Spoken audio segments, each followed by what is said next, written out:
السلام عليكم ورحمة الله وبركاته. ازيكم؟ يا رب تكونوا بخير. النهاردة هنعمل طواجن البطاطا بطريقة سهلة جدا وبسيطة، وان شاء الله مش هتكلفنا اي حاجة، كل حاجة موجودة في البيت. نقول بسم الله الرحمن الرحيم. معايا هنا المقدار بتاعي 3 بطاطات، المقدار اللي انت عايزاه 3 او زيادة عن كده او اقل من كده براحتك خالص.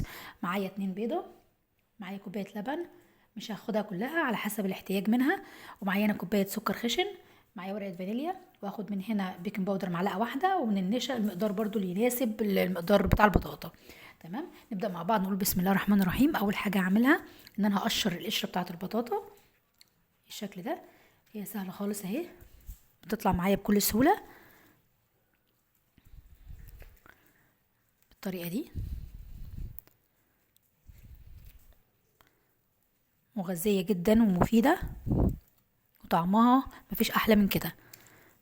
تابعي معايا الفيديو للنهاية، وان شاء الله هتتعلمي وصفة طواجن البطاطا بطريقة بسيطة ومش مكلفة. ابتدي كده اهرس البطاطا باي شوكة او هرست البطاطس.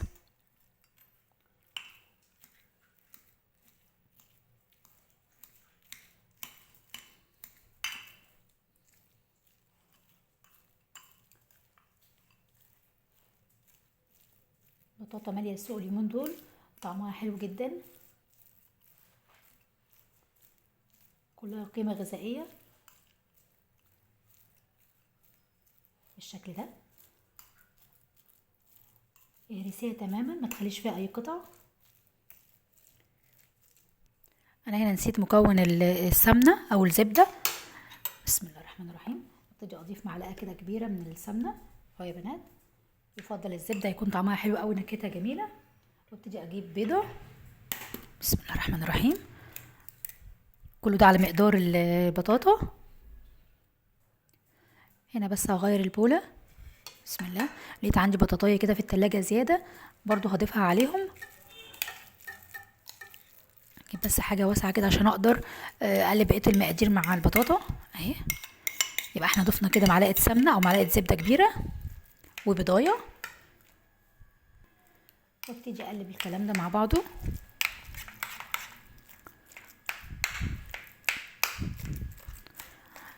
ورقة الفانيليا،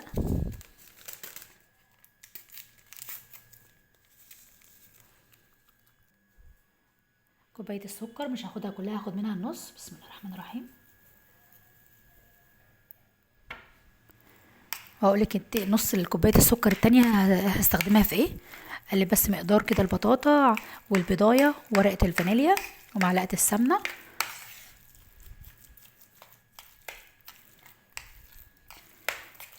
اتأكد كده ان الفانيليا دخلت في كل البطاطا بالشكل ده. عندي بقى ده اختياري، عندي الفول السوداني ده محمص. بسم الله الرحمن الرحيم. انا هنا بحب احطه سليم مش مجروش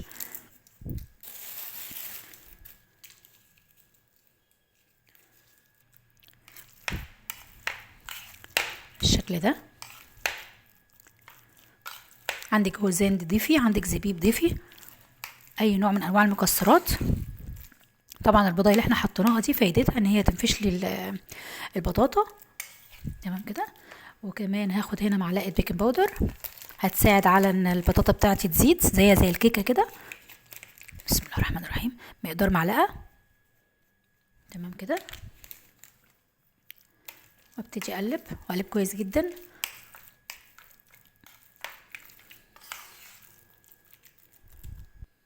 الريحه فظيعه.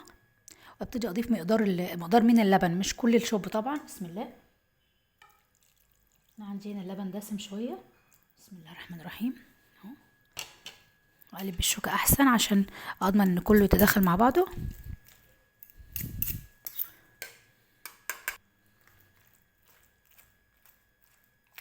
يا سلام على الجمال، ما شاء الله. انا من عشاق البطاطا، بس النهارده هعملها بقى في طواجن، مش هعملها في صينيه كالعاده.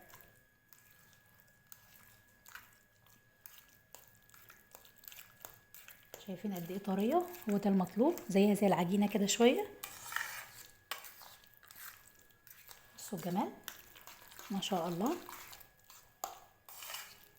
افكركم تاني بالمقادير.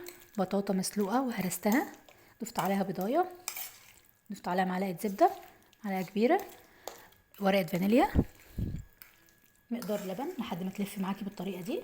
ممكن نقول نص شوب من اللبن. فول سوداني سليم، انا حاطه سليم. حابه تحطيه مجروش، اي نوع من انواع المكسرات مفيش مشكله ضيفيها. خلاص كده الخطوه دي خلصناها. ابتدي بقى احطها في الطواجن. عندي الطواجن الصغيره دي يا بنات بتاعه الزبادي، حلوه قوي ما شاء الله، جميله عمليه جدا. ابتدي كده بظهر المعلقه ادهنها بمقدار من الزبده عشان بس البطاطا ما تلزقش معايا. اهو دهن بسيط خالص. بصي كده بظهر المعلقه. ابتدي كده بالشكل ده يا بنات. دهنت الطواجن بالسمنه من الحروف من كل مكان. ابتدي بقى ايه، بسم الله الرحمن الرحيم، نحط كده مقدار البطاطا المناسب. انا مش عايزه املي الطاجن للاخر لان انا هضيف طبقه بشاميل. بشاميل حلو طبعا مش بشاميل حادق، وهنعمل مع بعض الطريقه دلوقتي برضو. قد ايه الريحه روعه، حلوه قوي ما شاء الله، من قبل ما ادخلها الفرن ومن قبل ما تستوي معايا كمان.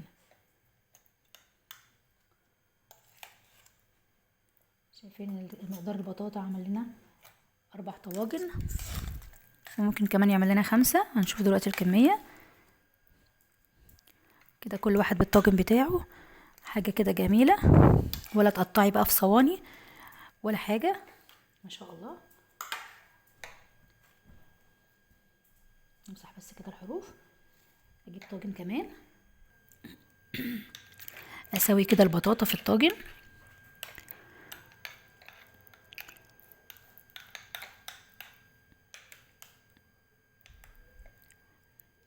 قلل بس كده شويه عشان لما نحط البشاميل المسكر ما يطلعش بره الطاجن بالشكل ده اهو. خطوه اخيره بقى، هجيب عندي هنا لبانه او اي حاجه كزرولة عندك، واضيف كميه اللبن اللي باقيه. ممكن نقول نص الشوب ده على مقدار السكر المناسب للبن. انا طبعا مش هقولك حطي الكوبايه كلها، بس انت ليكي نظريه.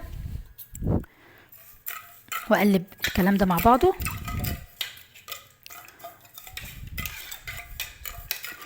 واجيب هنا مقدار النشا، بسم الله الرحمن الرحيم.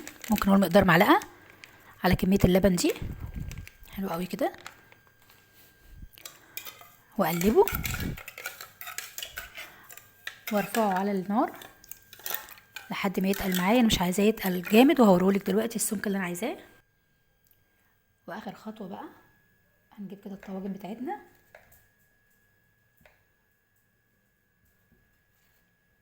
اهو. اوريكم بقى البشاميل الحلوه اللي انا عملتها. بصوا السمك يا بنات اهو، هو ده السمك المطلوب. ليه بقى؟ لان لسه هيدخل في الفرن هيتقل معانا تاني. بسم الله الرحمن الرحيم.